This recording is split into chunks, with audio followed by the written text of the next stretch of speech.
Hi friends, welcome to ಗಮನ್ ಲೋಕ. ಮತ್ತೊಂದು ಹೊಸ ವಿಡಿಯೋಗೆ ಸ್ವಾಗತ.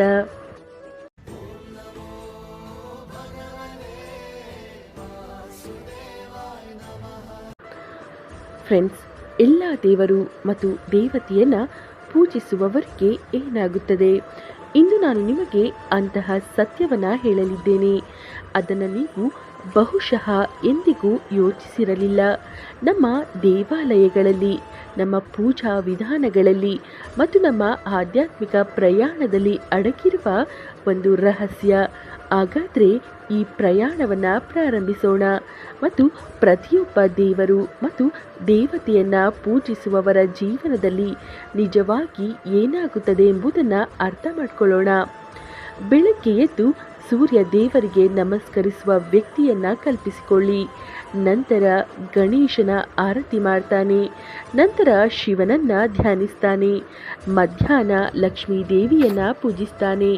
ಸಂಜೆ ಹನುಮಾನ್ ದೇವಸ್ಥಾನಕ್ಕೆ ಹೋಗ್ತಾನೆ ಮತ್ತು ರಾತ್ರಿ ದುರ್ಗಾದೇವಿಯ ಪಠಣೆ ಮಾಡ್ತಾನೆ. ಇದು ಭಕ್ತಿಯೇ ಅಥವಾ ಭ್ರಮೆಯೇ? ಇದು ಸಮರ್ಪಣೆಯೇ ಅಥವಾ ಚದುರುವಿಕೆಯೇ? ನಾವು ಪ್ರತಿಯೊಬ್ಬ ದೇವರು ಮತ್ತು ದೇವತೆಯನ್ನ ಪೂಜಿಸಿದಾಗ ಎಲ್ಲ ದೇವರು ಮತ್ತು ದೇವತೆಗಳು ಒಂದೇ ಪರಮ ಸತ್ಯದ ವಿಭಿನ್ನ ಅಭಿವ್ಯಕ್ತಿಗಳು ಎಂಬ ದೊಡ್ಡ ಸತ್ಯವನ್ನು ನಾವು ಅರ್ಥ ಮಾಡಿಕೊಳ್ಳೋದಿಲ್ಲ. ಒಬ್ಬ ಸಾಧಕನು ಬೇರೆ ಬೇರೆ ದೇವರುಗಳನ್ನು ಪೂಜಿಸಿದಾಗ ಅವನ ಮನಸ್ಸು ವಿವಿಧ ದಿಕ್ಕುಗಳಲ್ಲಿ ಅಲೆದಾಡಲು ಪ್ರಾರಂಭಿಸುತ್ತದೆ. ಇದು ಒಬ್ಬ ವ್ಯಕ್ತಿಯು ಒಂದೇ ಸಮಯದಲ್ಲಿ ಅನೇಕ ದೋಣಿಗಳಲ್ಲಿ ಸವಾರಿ ಮಾಡಲು ಪ್ರಯತ್ನಿಸಿದಂತೆ ಅಂತಿಮವಾಗಿ ಅವನು ಯಾವುದೇ ದೋಣಿಯಿಂದ ತನ್ನ ಗಮ್ಯ ಸ್ಥಾನವನ್ನು ತಲುಪಲು ಸಾಧ್ಯವಿಲ್ಲ. ಆದರೆ ಇದರರ್ಥ ವಿವಿಧ ದೇವರುಗಳನ್ನು ಗೌರವಿಸಬಾರದು ಎಂದಲ್ಲ. ಎಲ್ಲ ದೇವರು ಮತ್ತು ದೇವತೆಗಳು ಒಂದೇ ಪರಮಾತ್ಮನ ವಿವಿಧ ರೂಪಗಳು ಎಂಬುದನ್ನು ನಾವು ಅರ್ಥ ಮಾಡಿಕೊಳ್ಬೇಕು. ಮತ್ತು ನಮ್ಮ ಸಾಧನೆಯಲ್ಲಿ ನಾವು ಒಂದು ಕೇಂದ್ರ ಬಿಂದುವನ್ನು ಆರಿಸ್ಕೊಳ್ಬೇಕು. ನಾನು ನಿಮಗೆ ಒಂದು ಸಣ್ಣ ಕಥೆಯನ್ನು ಹೇಳ್ತೇನೆ, ಕೇಳಿ. ಒಂದು ಸುಂದರವಾದ ನಗರದಲ್ಲಿ ವಿಷ್ಣು ಎಂಬ ಹುಡುಗ ವಾಸಿಸ್ತಾ ಇದ್ದ. ಅವನ ಮನೆಯಲ್ಲಿಯೂ ವಿವಿಧ ದೇವರು ಮತ್ತು ದೇವತೆಗಳನ್ನು ಪೂಜಿಸಲಾಗ್ತಿತ್ತು. ಅವನ ತಾಯಿ ಲಕ್ಷ್ಮೀ ದೇವಿಯ ಭಕ್ತೆಯಾಗಿದ್ದಳು. ತಂದೆ ಶಿವನ ಆರಾಧಕರಾಗಿದ್ದರು ಮತ್ತು ಮನೆಯ ಇತರ ಸದಸ್ಯರು ಬೇರೆ ಬೇರೆ ದೇವರುಗಳನ್ನು ಆರಾಧಿಸ್ತಾ ಇದ್ರು. ಆದರೆ ವಿಷ್ಣು ತನ್ನ ಗುರು ಶ್ರೀ ಅವರೊಂದಿಗೆ ಈ ವಿಷಯದ ಬಗ್ಗೆ ಚರ್ಚಿಸಿದಾಗ ಅವನಿಗೆ ಒಂದು ಅದ್ಭುತ ಸತ್ಯದ ಅರಿವಾಯಿತು. ಅವನ ಗುರುದೇವನು ವಿವರಿಸಿದನು, ಸಮುದ್ರದಲ್ಲಿ ಅಲೆಗಳು ವಿಭಿನ್ನವಾಗಿ ಕಾಣಿಸಿದ್ರೂ ಅವೆಲ್ಲವೂ ಒಂದೇ ನೀರಿನಿಂದ ಮಾಡಲ್ಪಟ್ಟಿವೆ. ಹಾಗೆಯೇ ಎಲ್ಲ ದೇವರು ಮತ್ತು ದೇವತೆಗಳು ಒಂದೇ ಪರಮ ಚೇತನದ ವಿಭಿನ್ನ ಅಲೆಗಳು. ಒಬ್ಬ ವ್ಯಕ್ತಿಯು ಪ್ರತಿಯೊಬ್ಬ ದೇವರು ಮತ್ತು ದೇವತೆಯನ್ನ ಪೂಜಿಸಿದಾಗ ಈ ಆಳವಾದ ತಿಳುವಳಿಕೆ ಇಲ್ಲದೆ ಅವನ ಆಧ್ಯಾತ್ಮಿಕ ಶಕ್ತಿಯು ಹೆಚ್ಚಾಗುತ್ತದೆ. ಇದು ಸೂರ್ಯನ ಕಿರಣಗಳನ್ನು ವಿವಿಧ ದಿಕ್ಕುಗಳಲ್ಲಿ ಹರಡಿದಂತೆ. ಅವು ಬೆಳಕನ್ನ ನೀಡ್ತವೆ, ಆದರೆ ಒಂದು ಬಿಂದುವಿನಲ್ಲಿ ಕೇಂದ್ರೀಕೃತವಾದ ಕಿರಣಗಳಲ್ಲಿ ಇರುವ ತೀವ್ರತೆ ಅವುಗಳಲ್ಲಿ ಇರೋದಿಲ್ಲ. ನಾವು ಭೂತ ಕನ್ನಡಿಯಿಂದ ಸೂರ್ಯನ ಕಿರಣಗಳನ್ನು ಒಂದೇ ಬಿಂದುವಿನಲ್ಲಿ ಕೇಂದ್ರೀಕರಿಸಿದಾಗ ಅವು ಬೆಂಕಿಯನ್ನೇ ಉತ್ಪಾದಿಸಬಹುದು.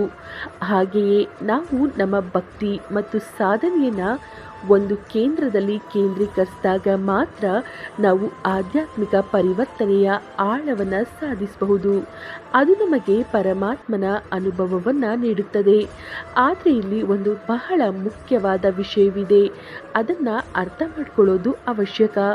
ಎಲ್ಲ ದೇವರುಗಳ ಬಗ್ಗೆ ಗೌರವ ಮತ್ತು ಶ್ರದ್ಧೆ ಇರಬೇಕು.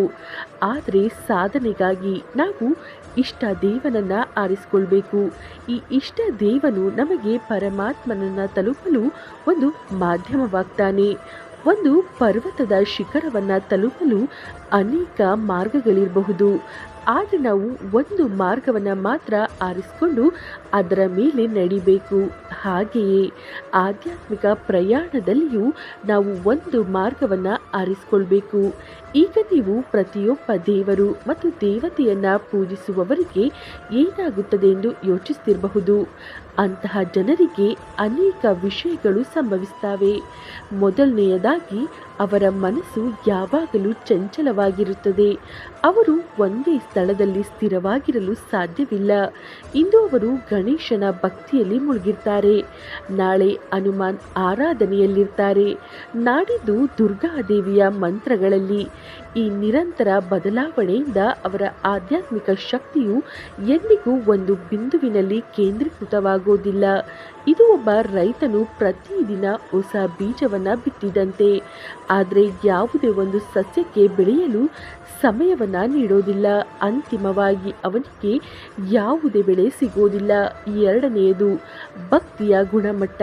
ನಾವು ನಮ್ಮ ಭಕ್ತಿಯನ್ನು ಅನೇಕ ದಿಕ್ಕುಗಳಲ್ಲಿ ಹಂಚಿದಾಗ ಪ್ರತಿ ದಿಕ್ಕಿನಲ್ಲಿ ನಮ್ಮ ಭಕ್ತಿಯ ಆಳವು ಕಡಿಮೆಯಾಗುತ್ತದೆ. ನಿಮ್ಮ ಬಳಿ ಒಂದು ನಿರ್ದಿಷ್ಟ ಪ್ರಮಾಣದ ಪ್ರೀತಿ ಇದೆ ಎಂದು ಭಾವಿಸೋಣ. ನೀವು ಅದನ್ನು 10 ಜನರಲ್ಲಿ ಹಂಚಿದರೆ ಪ್ರತಿಯೊಬ್ಬರಿಗೂ ಕೇವಲ 10ನೇ 1 ಭಾಗ ಮಾತ್ರ ಸಿಗುತ್ತದೆ. ಆದರೆ ನೀವು ಅದೇ ಪ್ರೀತಿಯನ್ನು ಒಬ್ಬ ವ್ಯಕ್ತಿಗೆ ಮಾತ್ರ ನೀಡಿದರೆ ಅದರ ತೀವ್ರತೆ 10 ಪಟ್ಟು ಹೆಚ್ಚಾಗುತ್ತದೆ. ಆಧ್ಯಾತ್ಮಿಕತೆಯಲ್ಲೂ ಇದೇ ತತ್ವ ಅನ್ವಯವಾಗುತ್ತದೆ. ನಾವು ನಮ್ಮ ಸಂಪೂರ್ಣ ಭಕ್ತಿಯನ್ನು ನಮ್ಮ ಇಷ್ಟ ದೇವರು ಮತ್ತು ನಮ್ಮ ಕುಲದೇವರಲ್ಲಿ ಮಾತ್ರ ಇರಿಸಬೇಕು. ಸ್ನೇಹಿತರೆ, ಈ ಮಾಹಿತಿ ನಿಮಗೆ ಇಷ್ಟವಾಗಿದ್ದಲ್ಲಿ ದಯವಿಟ್ಟು ಲೈಕ್ ಮಾಡಿ, ಶೇರ್ ಮಾಡಿ. ಹಾಗೆ ಫ್ರೆಂಡ್ಸ್, ಯಾರೆಲ್ಲ ಇನ್ನು ನಮ್ಮ ಚಾನಲನ್ನು ಸಬ್ಸ್ಕ್ರೈಬ್ ಮಾಡಿಲ್ಲ ಅಂದರೆ ದಯಮಾಡಿ ಸಬ್ಸ್ಕ್ರೈಬ್ ಮಾಡಿ.